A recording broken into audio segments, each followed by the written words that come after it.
Hello, everybody, and welcome back to the Dual Screens Crossplay podcast. I am one of your hosts, Stephen Fontana, and with me, as always, is Andy Asimakis. How are you, Andy? I was like that close to either postponing or pushing back the show by like 10-15 minutes. Because of your poop? Because I realized that, not because of the poop, I realized that I have an apple fritter waiting for me on my kitchen table. Okay. That I have to eat, because the apple fritter, I don't know if you guys are aware of this, it's a very hard thing to come by in the Dunkin' Donuts realm. Very I difficult, went to like yes. 6 of them today. 6 Dunkin' Donutses. Yeah. And Dunkin' Donuts. they were like, we have apple crumb. No. I want an Dunkin' apple Donut? fritter, sir. You want that crispy top, right? Yeah, sure. That's what you want. You want that crispy top. So good. And yeah. it's there waiting for me. I am a fan of anything apple. I gotta go. And I'm sorry. desserts. You understand? Like, totally full. Totally love it. Oh, I get it. I don't think there's anything better than a good like Dutch apple pie. Love a Dutch apple. Good God. There's nothing more American than a Dutch apple pie. You know what I mean? Yep. You know what I mean? 100%. And that other voice and that other face is Taylor. How are you, Taylor? Doing good, Steve. My son fell asleep at the dinner table last night, and it was the funniest thing ever. Uh-oh. It was so adorable. He was just eating his waffle, just face down on the table, just out cold. And as you know, as a fellow parent of a 3-year-old, Yes. when you wake them up from those weird Nope. not nap time naps, there's a 50-50 chance that they're going to be a monster or a 50-50 chance that they'll be an angel, right? No Correct. in between. No in between. Absolutely not. And we had to run that risk. Luckily, he was an angel tonight. Oh, no. My daughter, night, it's more than 50-50. My daughter is like 90-10. 90% of the time, she will wake up kicking, screaming, clawing at your face. My wife seems to think that she's essentially sleepwalking, and like you're waking a sleepwalker. But I don't think that's what it is. I think she just really wanted to be asleep, and we woke her up, and she's really pissed at us. Yeah, that's fair. This, listeners and viewers, is the Dual Screens Crossplay podcast, the internet's #1 gaming news podcast starring people you've never heard of, probably. The show posts each and every Tuesday for your listening pleasure on your podcast service of choice, including our home, Podbean, and available, of course, on YouTube, iHeartRadio, and Spotify. I was going to say iHeartRadio first. That's what happened there. And of course, all of our shows are on dualscreens.com as well, if Andy can remember to post them on the website. Yes. And if you want to watch the show live, you could do so on twitch.tv/dualscreenstreams every Tuesday night at 9 p.m. Eastern Time. Thank you to all of our viewers right now. And you could also watch it later as a video on demand the next day on youtube.com/dualscreenstv. Before we get into our show, Andy, we had something else go up on youtube.com/dualscreenstv. Why don't you tell everybody about it? Well, I could say that because it leads into future current t-shirt. Oh. As well. Oh. Interesting. As you can see. Interesting. Well, we'll just tell you right now, it is right folks. there. If you go to youtube.com/dualscreenstv, Yes. you will see a video review of a little video game called Cyber Shadow. And that is going to bring us into everybody's favorite current t-shirt that nobody bought yet. The Adventures in Gaming. God. Andy, what have you been playing? Oh my God, guys, I played new shit. Listen, I've been playing old shit for so long that I played new shit before it was even new shit. Yeah, you did. I had this code for like a week, and I was just elbows deep in this game. And you know, when you hear about a game, it's like, it does so and so really well, but it really shines when it does this particular thing. This game just shines all throughout. The music, the sprite work, the story, the gameplay, it all just shines. This game took 10 years to make, which astounds me because I can't even do a diet for 10 days. And the commitment of this human being. And then kudos to Yacht Club Games that brought it on home with the assist. It's out right now. The reviews up on the website, and I loved the fuck out of it. I can't say enough good things about this game. Blew me away. Yeah, if you want to know our thoughts, you could go to dualscreens.com. The review is up there. You could go to youtube.com/dualscreens TV for the video review, which is doing well. It's doing very well. Yeah, It's getting very some nice hits. to see. A little traction, yeah. Very nice to see. Is that all you've been playing? Yeah, I bought a game which I'm gonna play. Oh, It's like semi-new, but still kind of old-ish. Okay. I purchased Aegis Rim, 13 Sentinels. I don't I think heard I'm like so familiar much with this about one. it. Yeah. Okay. Yeah, Cool. I've heard so No many good idea. things about story-wise, gameplay-wise. I found it on eBay, brand new for like $30 with a $10 coupon. I was like, you know what? I'm gonna buy it. $20. Why the hell not? Sure. And I'll dive into that hopefully this week if old shit doesn't get in the way, which after our Fighting Force conversation earlier, More old shit's gonna get in the way, isn't it? that may happen. Yeah. Yeah. Taylor, what about you? What you been playing? I have been playing new shit. Like the hottest, newest shit. I have been playing Hitman 3. The Hitman. Yes, I Nice. love these games. I think they're absolutely awesome. I have played the first two when they were, under the Square Enix banner, and really, really enjoyed them.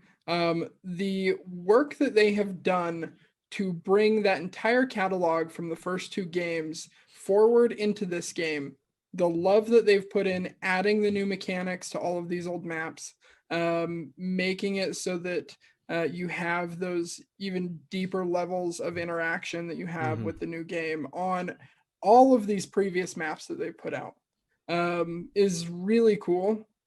But I think the most impressive thing that they've done is the compression on the fucking game files.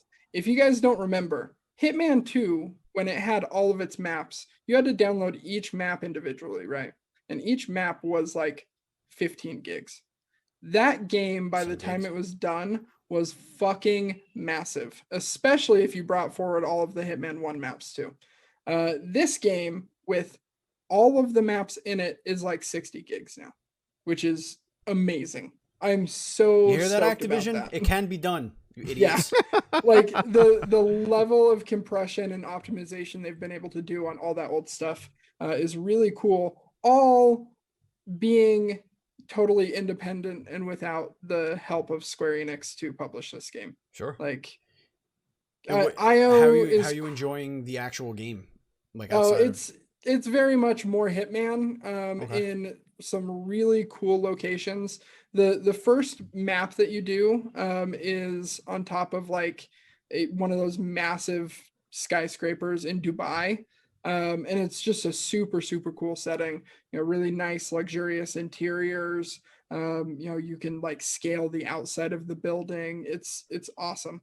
I haven't got too much into the third map yet. I'm very early on in the second map, because I've been playing a lot of the older maps too, just to see Right.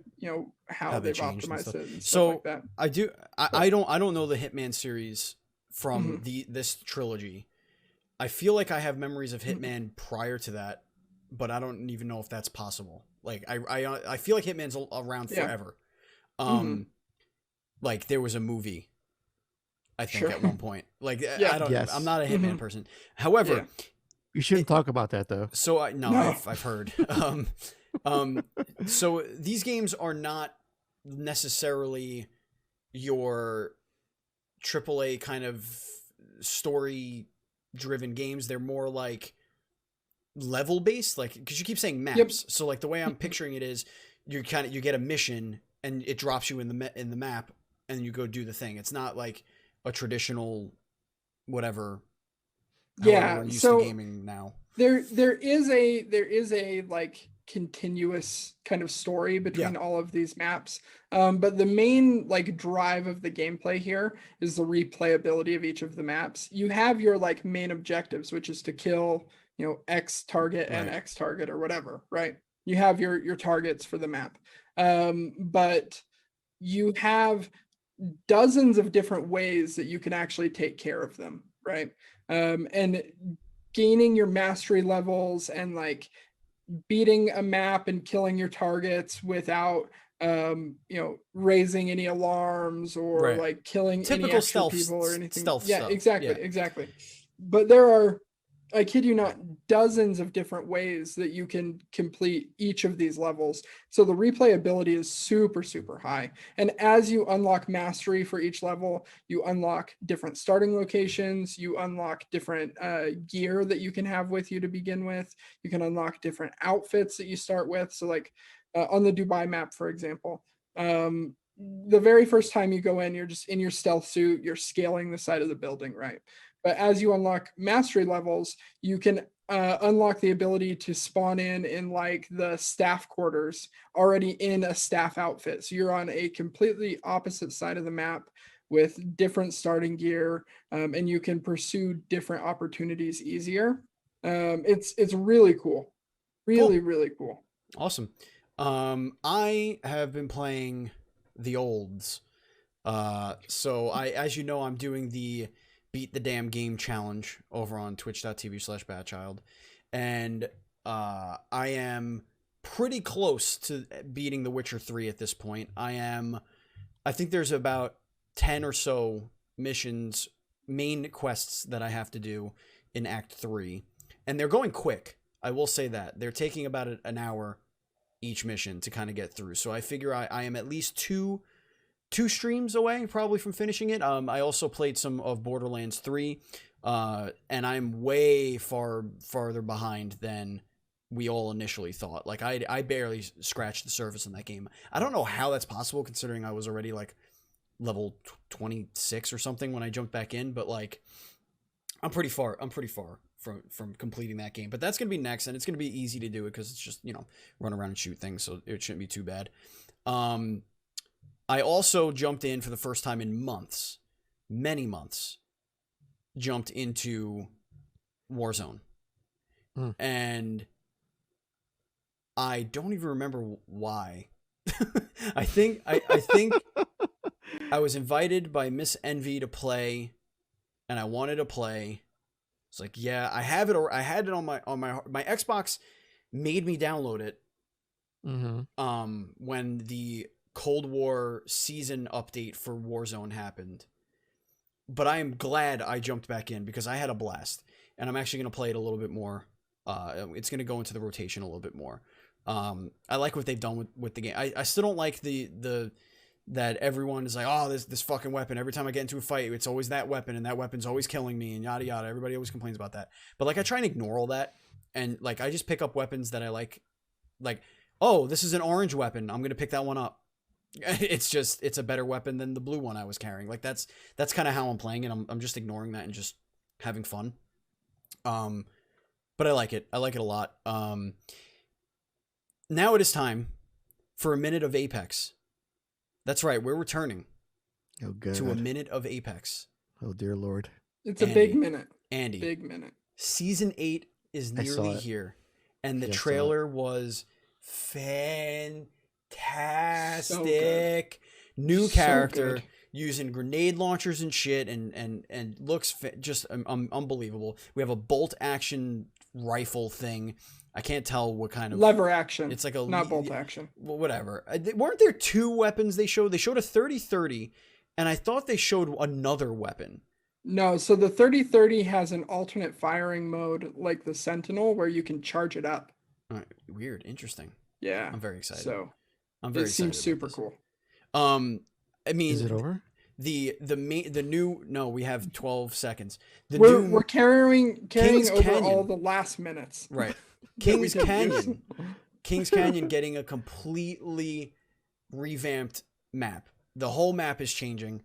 It's going to still have the DNA that we love in King's Canyon, but it's going to be refreshed. And this game just oozes style that I think that's the reason, aside from the fact that it's a great game, I think that the personality of the game is just so far superior to anything Call of Duty could ever do. Like it just has fun as its target. Like, we're not going to take ourselves too seriously. We're going to have a lot of fun. These characters are crazy, and you're going to have a blast doing it. It's like, it's the Overwatch of battle royales, in my opinion. I just love it so much, and I can't wait to jump back in. And I have several needs only and knife only matches that I need to do in That both. felt like a lot more than 12 seconds. Well, I just I wanted did to- an extra minute. We haven't done a minute of Apex in like 3 episodes. Okay. These aren't like rollover sessions. No, it it works. is. It is. We've got 4 rollover minutes. for No, the we previous did. billing We did. cycle. We did. We did. And we got there. All right, guys. Looks Can we great, get can we get the shit I care about? And that's Sure. this next update. The which indie news Whew. update, and Oh, this is boy. interesting and weird. Go ahead, Andy. guys, Biomutant is coming out Mm-hmm. May 25th, confirmed today, a little while ago. This feels like sleeper hit of the year. Why are we When I calling this an look indie at it. game? It's like 10 people working on it. But It's an indie game. I mean, it's THQ. There was publishing. Yeah. And maybe gave some money, but it's still an indie game. I mean, I did a Google search. It checks out completely Totally. this looks like a AA game to me. because I feel like a lot of shit went down in the news these last couple of days Yeah. that didn't make the doc, and I'm just like, all right, I could squeeze this thing that I want to talk about in the indie news of it because this game is That's pretty fair. hype. That's fair. I mean, it I'm looks dope. very excited about It looks this. dope. Is this the is this No, that was a different one game. It is. Let's just read the description really quickly. Please it's do. an open world, Yeah. post-apocalyptic kung fu fable. Right. That's it. That's all you gotta know. Is this the one that was made by China? No, it's a different What? one. Because there was one This there is- was like a weird this like is, monkey creature with like a bow staff. Right, not this. Okay. This is 'Cause like that's coming soon too, I think. This is like a Solid Snake, a Big Boss raccoon thing. Got it. Yeah. This looks cool. It does look cool. Right. It's got the cool, like, stylized, like, comic book sans graphics and stuff when Mhm, you're mhm. fighting people. And as you level up your little creature, depending on the mutations you take, you'll actually see your creature change and, like, get a robotic arm, or like like that. its tail will get real big or something. All the things Rad promised us. yeah. Looks super fucking cool. I'm so excited. I've been stoked on this game since it was announced back in 2016, I think is when they first showed it. Honestly, was I originally completely supposed forgot to about come this out- game. Completely forgot about it. I This game was supposed to come out in like 2018. Don't sleep So- on it. I'm That's telling a you, it's gonna Yeah. be good. It gonna be good. Alrighty. Taylor, why don't you hit us up with our first item on the dual screens report? Sure. Get us right in. Speaking of Hitman, IO Interactive is bulking up. There was a recent interview that the Gamer did with IO director Hakan Abrak, I think is how you would say that. Hakan Abrak is what I'm going to go with. As we talked about recently, they announced that they are doing an upcoming James Bond video game, right? Mhm. Yep.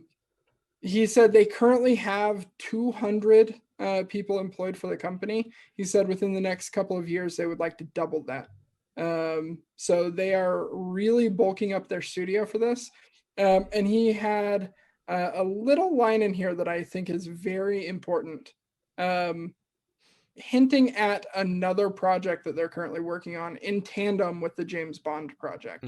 They've pumped out these Hitman games very quickly, and at a very high quality too.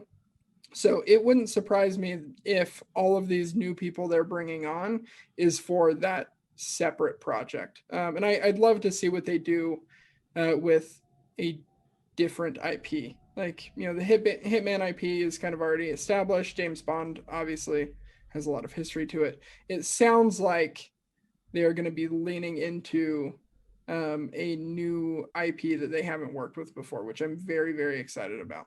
I'm into it. Yeah, so this is going to be the little bleeding heart person, but every time I see somebody say, or a studio say they're going to like double their hires, I always wonder if that's like permanent hires or if that's the people that they're going to hire for contract work, and then there's going to be massive layoffs The scabs. after 007 comes out. They're going to be like, oh, we released 40% of our staff. So when you said you were going to double your staff, you just fired them all. Like that's what I worry about. Like, but then you get the opposite. Like Naughty Dog did the opposite. Naughty Dog actually doubled the size of their studio and make 2 games at a time now. Like that's kind of like how they do it. Same thing with a couple of other studios. It's just interesting to see how they blow up like this, but then there's always that other side of the coin where you have all these contract workers that basically work for a few months and then can't get laid off. IO is like pretty well known within the industry to like be very strict, like anti-crunch and stuff like that. So it wouldn't surprise me if this bulk up is for permanent positions, and I they're hope just so. wanting to have 2 teams. And that really goes to show the success of Hitman for them, right? Like, yeah, exactly. Hitman is essentially funding, expansion of this studio, which is great. I love Yeah, that. well, 3 is selling like crazy. Yeah. From what I hear. Mm-hmm. And it deserves, like, it's I'm eager to play it after. We obviously Oh, don't shit. have any of the US numbers yet. We won't get those until like the middle of next month for January, Mhm. but in the UK it has been the #1 selling game on their charts by a pretty wide margin, both Hitman new and existing games. So. Hitman is pretty big, but not as big Mhm. as the main villain in Resident Evil Village, Andy. Oh my god! And you it's guys, also not as big as the collective internet boner, you guys. because what is happening Yes. Oh boy. So Resident Evil I- community? I listen. I don't like to I kink shame anybody. I learned that there's a such thing as a fear boner because of this trailer, and not firsthand. Just like everybody's like, oh, I'm like, wait, I don't understand. These people have blood all over them. Yeah, fear boner. I've never heard of this before. Is that Well, why you like that's- horror movies so much, Andy? Do you like fear boners? I like fear, and boners not together. I don't know how that works. Take us into I've the never next been- little story there, Andy. I've never been so scared I've been aroused. Got it. Okay. I mean, I like watching people get killed in a movie. I don't think it arouses me. That's like serial killer shit right there. So Uh-huh. I'm not gonna even go near that. But again, I don't want to kink shame all No of kink the shaming internet. here, folks. No kink shaming here. But Resident Evil had a showcase and it delivered on a lot of fronts. So we got a nice glimpse at the gameplay, first of all, and it looks incredible. You can block. That's a new thing for Like Resident this. Evil. Yeah, it's like don't hurt me. Basically, how I played Stop. Resident Evil 7, but like Yep. on the. That's how you that was me in like grade school when on the playground. Don't hit me. I'm getting a lot of Resident Evil 4 vibes from this whole setup. The castle, the enemies with like ancient weapons and swords and shit. Then there's the enemies, the tall lady and her like daughters made of flies, but they're vampires also. Yeah, they're It's like, weird. Yeah, they're like It's very weird. I can't wait to see what her final form is, because she's 9 feet tall now. Like, Oh yeah. and her boobs are Oh, like yeah. they're basically like kiddie pools. Like they're just Listen. gigantic inflatable kiddie pools. I- Like it's kind of crazy. I'm I excited for this. love that in the Discord, she was described as a 9-foot tall titty vampire.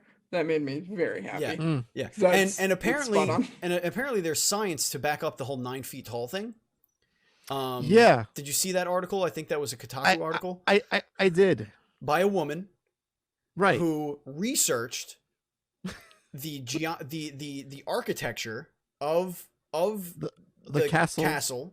Right. that it is 15th century, that the door is 8 Right. feet tall based on 15th century architecture. And if she's like bending and she down to bent like down, go up and the under. average head, yeah. and so she figured out she's Right. about 9 feet tall, which is pretty cool. But is she wearing Wild. heels, and is she floating? Don't matter, because if Ethan's like, let's say he's like what, 5'10", Right. let's give him 6 feet. Sure. She still like towers over But him. I'm still worried about her health, because that means she has a tumor on her pituitary gland, Right. and she's And going to need also to have that serviced. that's a lot of calories. You gotta A lot of keep your calories, body a lot of up, human yeah. calories, I A A imagine. lot. Or the blood. Right. But And- the characters notwithstanding, let's put that aside. gameplay. Yeah. Right. Gameplay notwithstanding. we got some more shit in that presentation. We did. We got this fucking multiplayer mode thing called Reverse, I don't get it. which I don't know. I'm kind of here for it. It looks like Rogue Company. Right, but it has like the classic Resident Evil locations, and all the characters are there, like Leon and Claire and Jill and Nemesis or whatever the fuck. And it sounds like it's a deathmatch setup. Yeah. Where you play as like an RE protagonist or a main human character. That when you die, you become an enemy. Yep. Like a tyrant or nemesis that you can stalk and kill other players. I want to be a head. Whilst yes. lickers and hunters and other AI enemies while you're playing the game. So you know what? This boggles the mind because it looks great. I want to play it, but Capcom has a formula for Resident Evil Online. It was called Resident Evil Online. Happened years ago on PlayStation 2. Bring that back. They experiment way too much with trying to make it in a multiplayer setting when it did years ago. Well, I'll play this. It's free, which is great. Sure. Yep. I was going to ask you, of all the Resident Evil co-op or online games, what is the percentage of which ones were good? I feel like we got 2 out of like 9. Maybe. And the fact that online 1 and 2, those are the only 2 games. There was what? There was Outbreak, right? Outbreak 1 and 2. Raccoon City Files. Outbreak 1 and 2. Raccoon City Project, or I thought it was Files, but I don't know. I don't know. Raccoon City. There was the one from the last year that was packed in with 3. The hell was that? Oh yeah, it was like you can like build shit and like put. You're like a game master in the game of the Hunger Games, the Resident Evil Hunger Games. Right. I don't know. I'm excited to never play this game. Oh, you're fucking playing it, dude. Oh, fuck that. You are playing fuck that. And Absolutely you're also gonna not. watch. You're gonna have nightmares of 9-foot-tall women stalking you. Nah. And just smack you in the face with their big old titties. It's gonna happen. Hey, I hope you bought some GameStop stock. I want to short that shit all the way to the bottom. $2. I'm excited about this. Good God Almighty! This is the strangest news to come out this whole week. This is from BuzzFeed News because it was the only one that had most of the information that I wanted in one spot.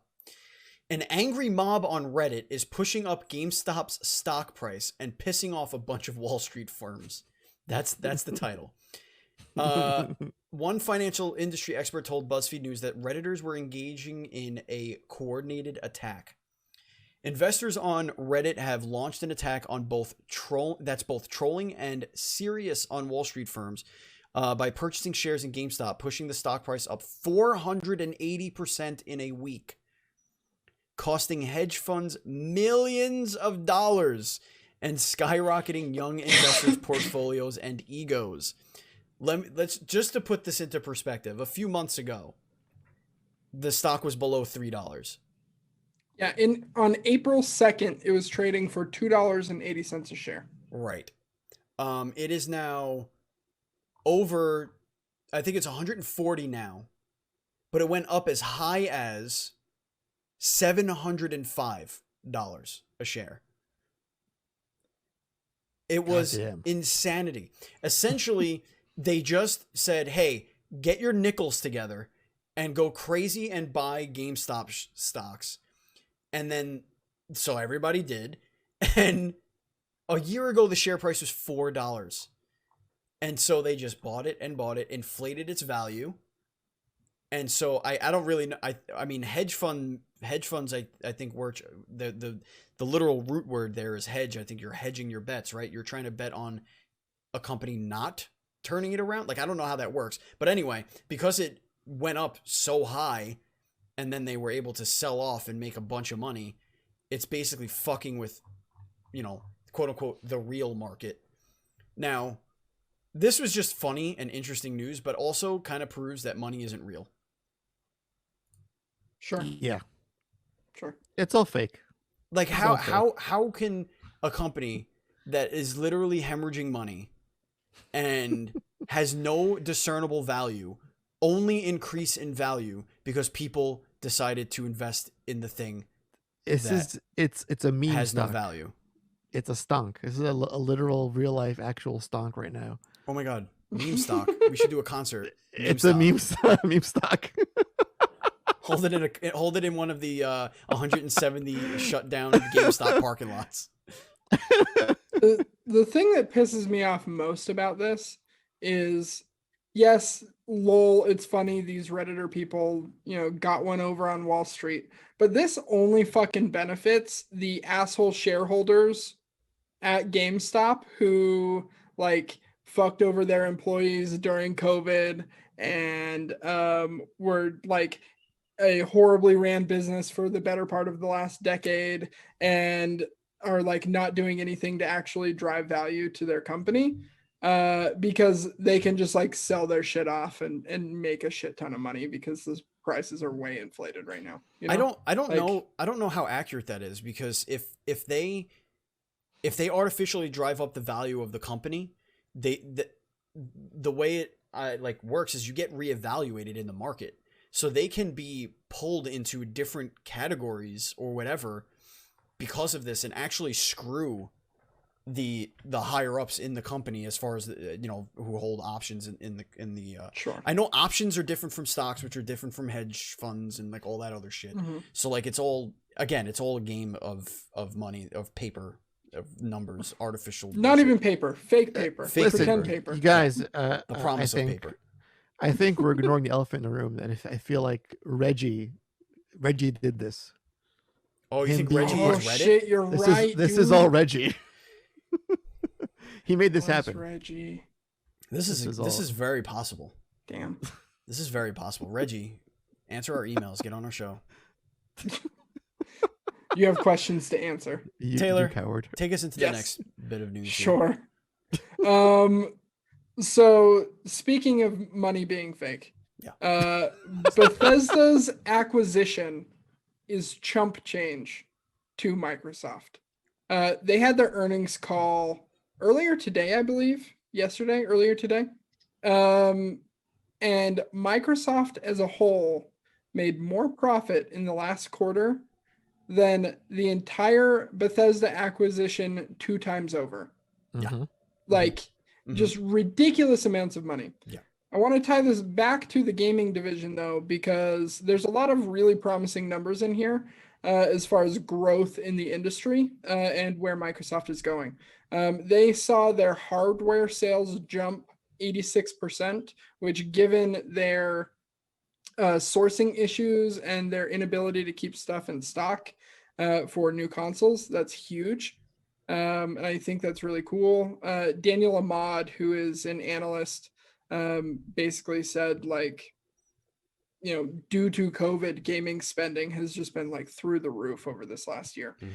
The gaming division as a whole was up 40% quarter over quarter, which is massive. 40% year over year from services, and then Xbox revenue as a whole is up 51% over the same period last quarter. No. So Xbox is doing very good for Microsoft right now, but as a whole, it is a very small portion of the pie. It's kind of scary how small a portion of the pie it is. Like, Yeah, it is no nuts. wonder that the United States government continues to try and get involved in Microsoft's bullshit. And I don't say bullshit in a derogatory way. I mean, like, just their whole mess that nobody could really understand between their clouds, their farms, their server farms, their all their different services, like just Windows in general, like all of that stuff is just like, it's just the tip of the iceberg, the literal tip of the iceberg. There's so much stuff that they run, much like Alphabet or Amazon, or which one's Amazon? Yeah. What's their parent company name? AWS, Amazon right? Like they're just like, they have like these companies are so diversified, and it's terrifying. They literally run everything. Just goes to show you that these dystopian futures are kind of looking a little bit more and more realistic as time goes on. I really wish we had some numbers to compare these percentage increases against, because between the three of us, I can say right now that my my consumption of apple fritters has increased 100% compared to the last quarter. Right. I didn't consume Sure. many apple fritters last quarter, but today I ate a So lot of those bad boys. So I wish I knew what the metric is. Like, it's you've increased by a huge percentage. Great, but I want to know, what did it look like last quarter in actual figures? Like, what was your hardware sales in actual units compared to yeah, what you sold last and time and they then this typically time? don't share like Right, hardware numbers, because right? But as far that as could like They used active to. users go, right, because yeah, that could put a damper on what, it's good news, It's it's spin. great news, It's it's spin. spin. But Yes, it's spin. but you know the But as far as everyone the spins. I as get far it. as the gaming division though, like as far as like the 41%, like that was for almost everybody had that growth. Like even Nintendo had that growth when they did their earnings call. Right. Their last earnings call. Sony also, like everybody's. I think Sony's earning call is next week. I'm talking about It's coming the up, previous but one, the yeah. last quarter of Oh, yeah. or Q3, I think. Like I remember everybody was up. It was insane Yeah. what they were Right. year over year. But So, yes. Microsoft says that we have 18 million Game Pass subs. Huge, amazing. Yeah. It's an actual number that I can Right. look at. It's real. Yeah. It's Right. 18 million Right. active users using your platform and your service. Great. Yeah. And I know And what that's people up with the 3 console. million users over the Right. prior period Right. too, which Right. is huge. Like Right. adding that many new users in that short of a time. Yeah. is- So like, just share it all. Like, what? Yeah. How much Xbox One Series S's have you sold? It Like, it wouldn't fucking- surprise me. Give me it that wouldn't information. surprise me if once they get their manufacturing shit together, and can actually keep consoles in stock, that they start sharing those figures. Like it don't wouldn't know. I surprise mean, me, They especially said philosophically that they don't want to share those figures. Right. They've moved on from doing that. Like that was a Right. conscious effort, a conscious decision that they made after Xbox One's launch. Like they full. I think it was like year 2 or year 3 of Xbox One. sure. They said that Yeah. they're not going to share that information anymore. They're They focusing on services. came out recently and said that they would share that information at some point in the future, though. I need to find the. need It to doesn't find really the thing, matter but- except for fanning flame wars. Sure, but like, sure. I mean, it's great to know those things. I guess from a conversational standpoint, and for, their investors, I suppose. But I think what their investors do care about are the percentage jumps, because if they know, okay, your hardware went up 81%, and I know that we made this many millions of dollars, I could ascertain that I'm going to make that much millions of dollars. That now. many more millions of dollars. You know what I mean? Like, so the information Mm-hmm. that is necessary was given, but for us, for the consumers, like we're not looking at how our portfolios are going to grow. We're looking at No. who's going to be acquiring which studio, what do I have whose to dick buy? is bigger is what we're all about. It's not even that anymore, because owning everything, like it's just not. It's like, where do I want to focus my attention? Is one spot going to? Because right now, I could tell you this, from an overall hardware experience, I have more ease playing on the Series X, because the PS5 has so many UI issues right now. It's just not Sure. running smooth. From its backwards compatibility and all other stuff. So like I'd be looking at, okay, well, are developers going to start using the other console as their lead platform, and are those games going to start performing a little bit better, or getting those exclusive deals now because Microsoft sold a gajillion of them? You know what I mean? Like, that's where the numbers come in for me, because we have a history of that. Whatever console is doing the best typically gets a lot of that preferential treatment from your EAs, from your Activisions, from, in those deals. So I just and this is more for down the line, obviously, because those deals are already in place for the next year or so. So we'll see what happens. Yeah. I'm excited for it nonetheless, but I'm going to get us into our next Xbox story, because it kind of segues right into it. There was a whole big hubbub over Xbox Live Gold. Xbox came out and said that they were changing the pricing, essentially charging the same for Xbox Gold, which is $60, but for only 6 months. So essentially doubling the price. And then very quickly, just a few hours later, retracted on that and said, "Oops, never mind. We're just pretending." So their apology was, "We messed up today and you were right to let us know. Connecting and playing with friends is a vital part of gaming. We failed to meet the expectations of players who count on it every day. As a result, we decided not to change Xbox Live Gold pricing." The other thing that they changed is now free-to-play games no longer require gold. They used to, which I thought was dumb to begin with. But now they no longer do. And that's because people were complaining, saying, "Hey, now you're charging double. And this is something I need to play games that I could download for free. I can't play Apex. I can't play Warzone. I can't play any of those games without now spending $120 a year, essentially, to do an extra $120. Those are 2 extra games I could buy, from your studios or whatever." So, of course, there are people with the tinfoil hats on saying that they did this on purpose to try and show how consumer friendly they are now, yada yada. I don't think that's the case. I think they were just like, yeah, that sounds good. Yeah, it'll drive them towards Game Pass because Game Pass Ultimate's the better deal, right, guys? Yeah, Game Pass Ultimate's the better deal. Okay, yeah, let's do that. It'll drive them to that. And then all hell broke loose. And they're like, oh shit, no, never mind. People like their Xbox Live Gold. They like Xbox Live Gold. Some people still like that. Which just goes to show you they just have a communication issue when it comes to their services at this point. Sure. I wonder, did that guy get let go who had this great idea? I don't think it's ever one guy's idea. This right. is many There's a people's collective. ideas. But like, was it like, let's see if they notice or give a shit and we can gouge them?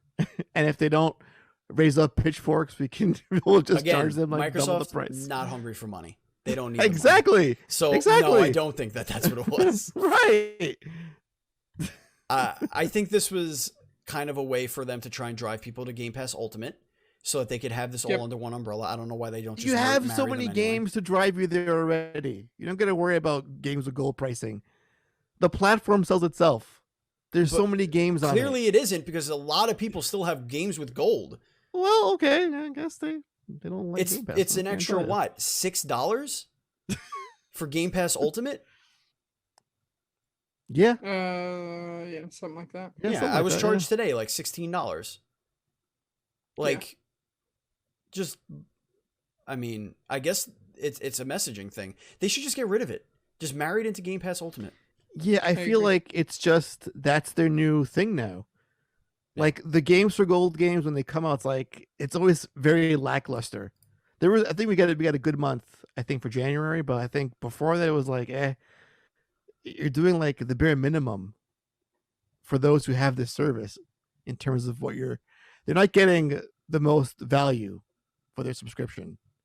So just be gone with it and put them all in Game Pass and watch your numbers soar. Yeah.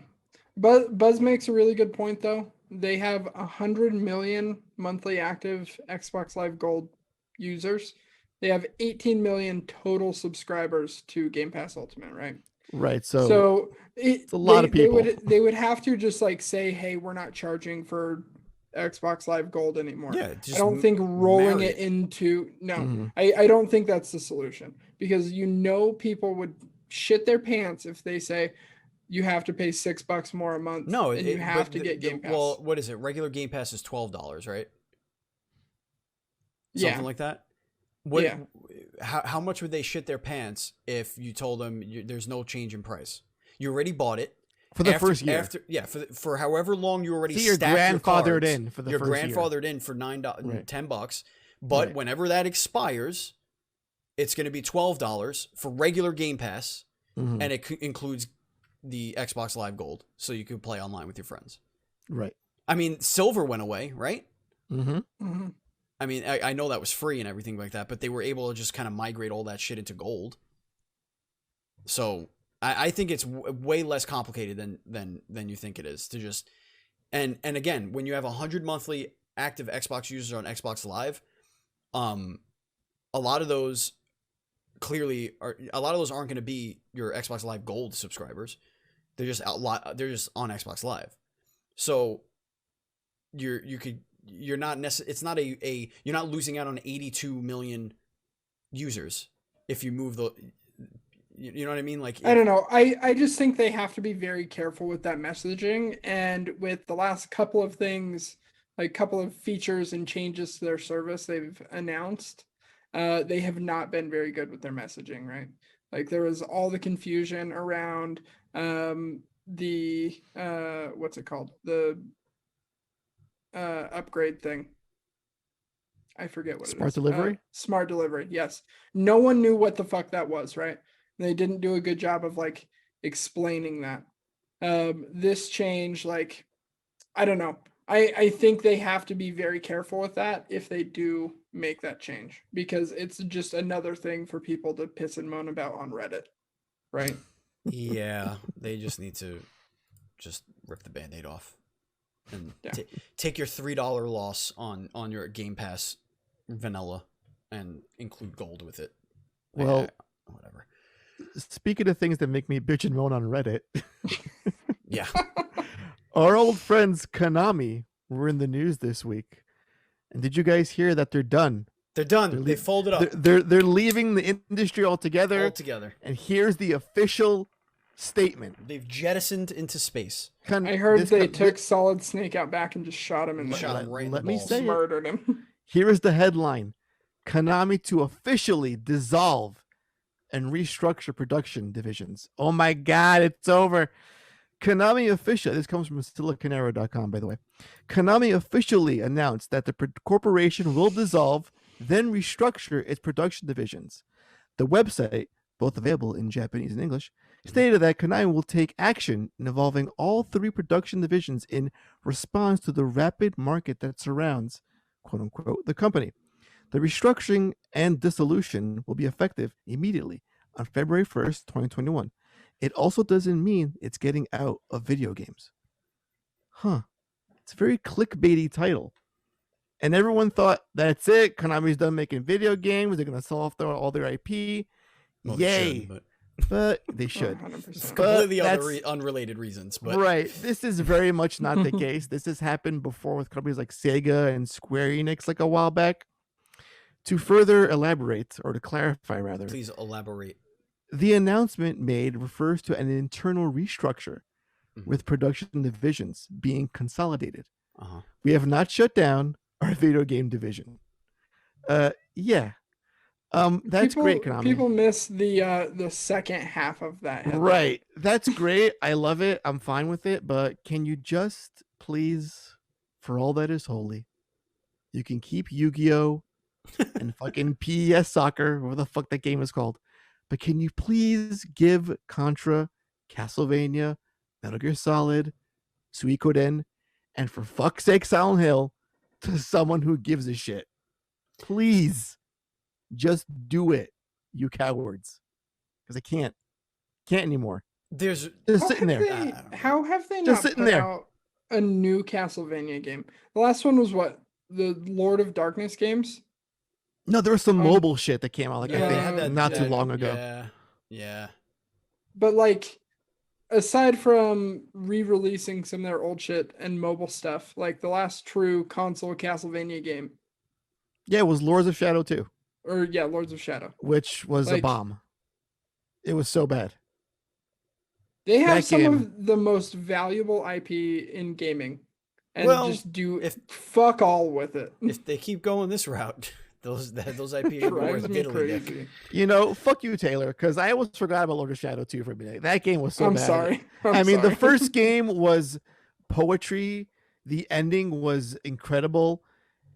And I had such high hopes for that second game. And then when it came out, I was like, what have you done with this? You had struck gold. Yeah. It was good. All right. It was really Speaking of Konami. Guys, I was so torn with the hype zone this week. There was like 80 things I want to talk about between the tall lady thirst and the GameStop stuff. But I think this is the real hype right now. Give it to me right in my face. The Metal Gear Solid cast has reunited for an unknown project.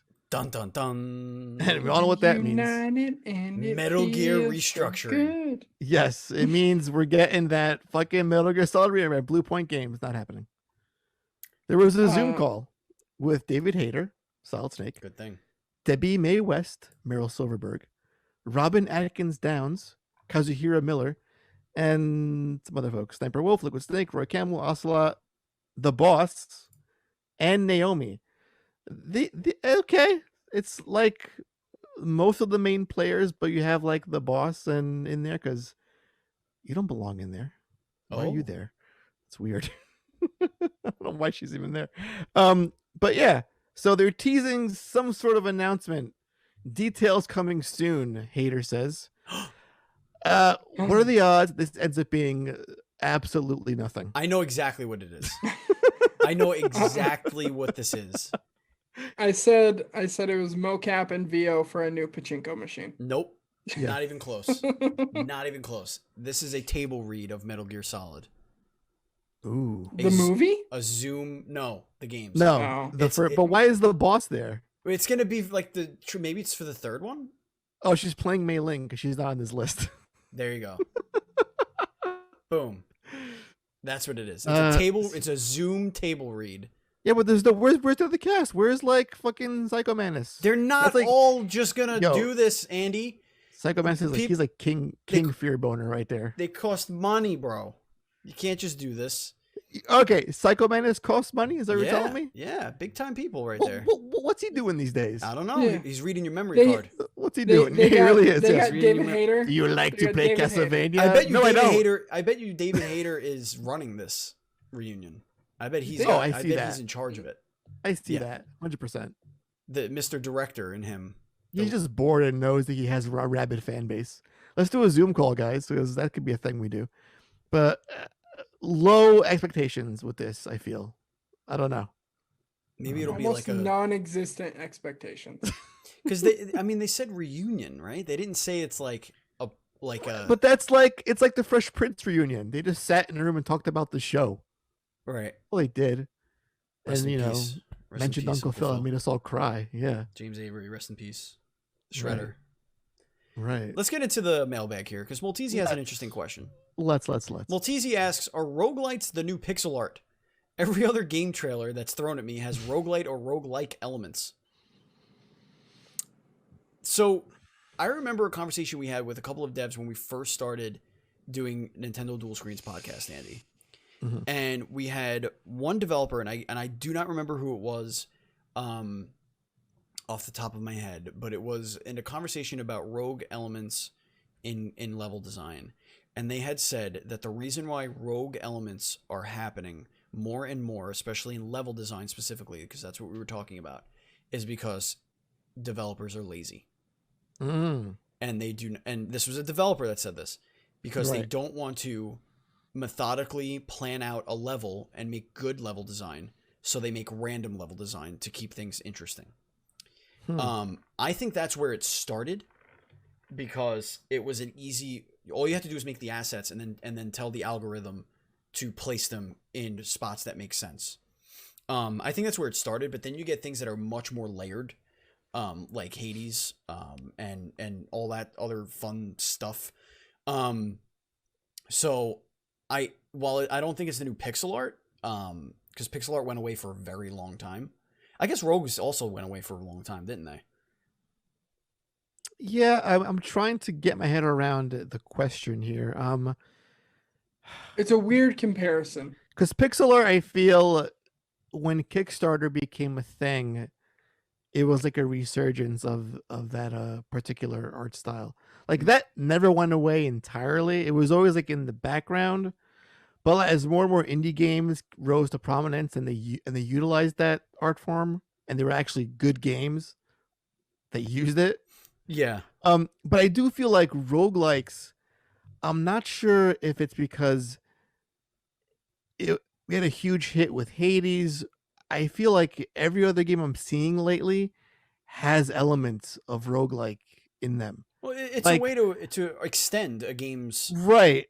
The shorter, like these games are taking longer and longer to make. Even the indie games now, they're taking 4 or 5 years to make. So like make a shorter game, but throw roguelite elements, create replayability. Maybe it's Right. you know, it's a kind of way to cut corners in that aspect. Maybe Like, I think I first dipped my toes with Rogue Legacy into that genre, Right, yep. like really like head first in that. But I see so much of it. Like, I don't want to spoil our upcoming Game Pass or Play situation, but there was a game I played that I was like, oh, this has roguelike shit. I had no idea. And then I got some emails today for games coming out. I'm like, these are like all roguelike games. Yeah. And then I saw a game on Reddit just last night of a game some guy is working on. It was like super duper upvoted to like the high heavens of Reddit, to Karma Heaven. And it was a roguelike. I'm like, holy shit, it's like you can't escape it now. It's everywhere you look. It's I like remember just back in the day, it part of was the just procedurally generated levels. right.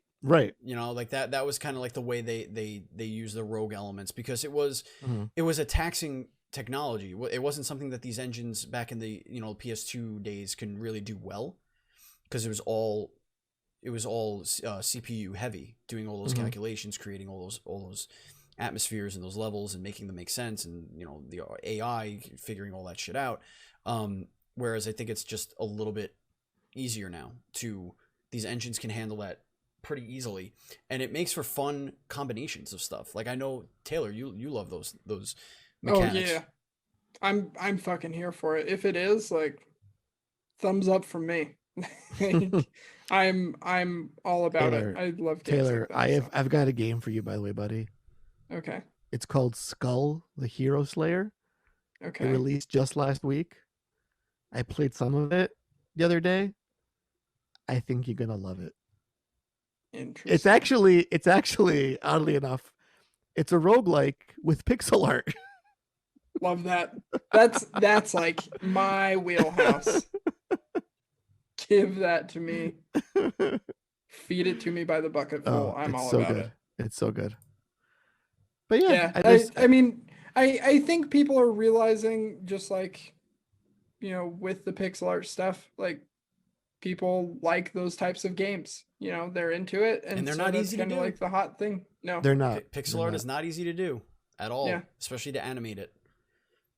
It's like, you know, the hot thing right now. People love it, and so especially indie studios that are wanting to make something that resonates with fans, like, I think it makes total sense to do something that there is a ravenous fan base for. Absolutely. You know, you're not going to be able to compete at the AAA level, so, you know, whether you call it laziness or resource management, you know, being able to procedurally generate your levels and add a layer of replayability with that, like, it just makes it easier for indie devs so that they can focus on developing other aspects of their game. So Yeah.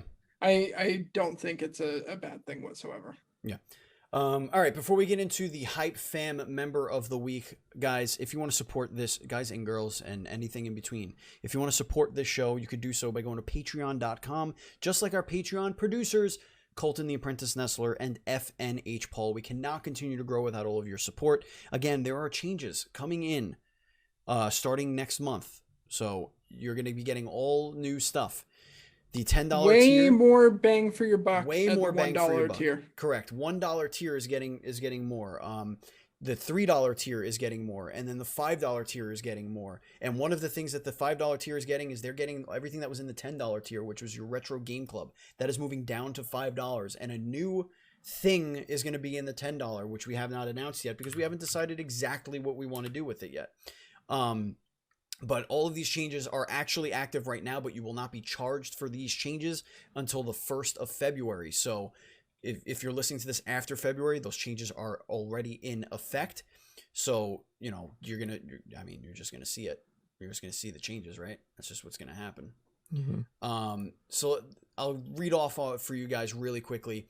Your $1 a month, you're going to get into the Discord as always.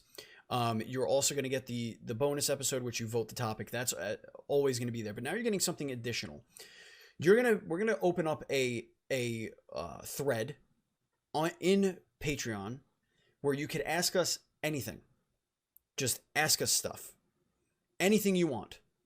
And once a month, we're going to be creating a YouTube video where we're going to answer all of your questions. So get any questions you have, it could be about news, it could be about games, it could be about anything. It could be literally about anything. We'll pick It can be about our personal lives, whatever you You want. can ask what our social security numbers are. Yes. Mm-hmm. Blood type, all that stuff. Yep. That's going to be for the $1. The $3, you're still going to get your pre-show. That's going to happen. You're going to get early access to the Dual Screens podcast whenever we record that early, which I would say maybe like 75% of the time we record it before it needs to immediately go out. It's guest dependent. Right. Actually, I would say it's closer to 9 times out of 10 we recorded earlier. So you're going to get that. You're also going to get the audio version of our brand new YouTube show. That's right. You're going to get the podcast version of Game Pass or Play, which is going to be recorded. The first episode is going to be recorded tonight after this. It is a YouTube exclusive show, except for our $3 patrons. You're going to be getting the audio version for that support. So thank you very much if you support us at $3. The $5 tier, again, is going to get everything before it, but it's also going to be getting the Retro Game Club podcast. And the $10 tier, we're going to be giving you something else. We're just figuring out what that something else is going to be. And that's it. Those are the changes. So we look forward to that. And now it is time for the Hype Fam member of the week. I have no idea who put this in here. I'm assuming it was Taylor. I did. Yep. Again, so none our of you are Hype writing in Fam- to hype anybody up. You all are terrible to each other. You hate each other. Is what I'm getting out of this. Yeah, basically. No one likes it here. The Hype Fam Hype member of the week is none other than our friend Despawn Games over at twitch.tv/Despawn Games. He recently did a birthday stream where he streamed for 12 hours to raise money for able gamers. He raised a ton of money. He shaved his head for it. He dressed up as Kratos. It was very, very cool.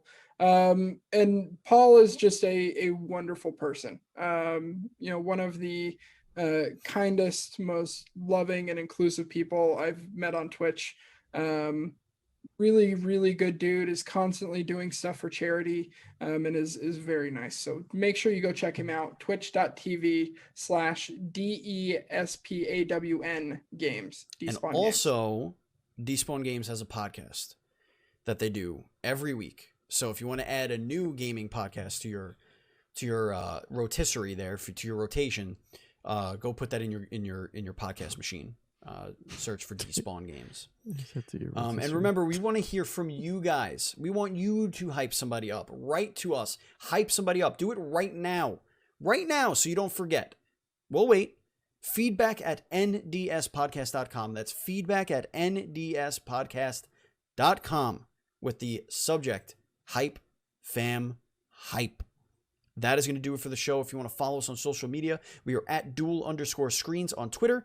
We are at NDS Podcast on Instagram. I am at Batchild27 on both. Andy is at PantsGuy on both. And Taylor is at It's Perjure on everything. And you can also give Taylor a follow on Twitch at twitch.tv/itsperjure. You can follow me on Twitch at twitch.tv/Batchild. Our Facebook group is facebook.com/groups/DS podcasts. And again, if you are watching this later on YouTube, you could be a part of this live on twitch.tv/dual-screen streams. And if you're watching or listening, you could also, sub to us on youtube.com/dual-screens-tv. It's very simple. Very, very simple.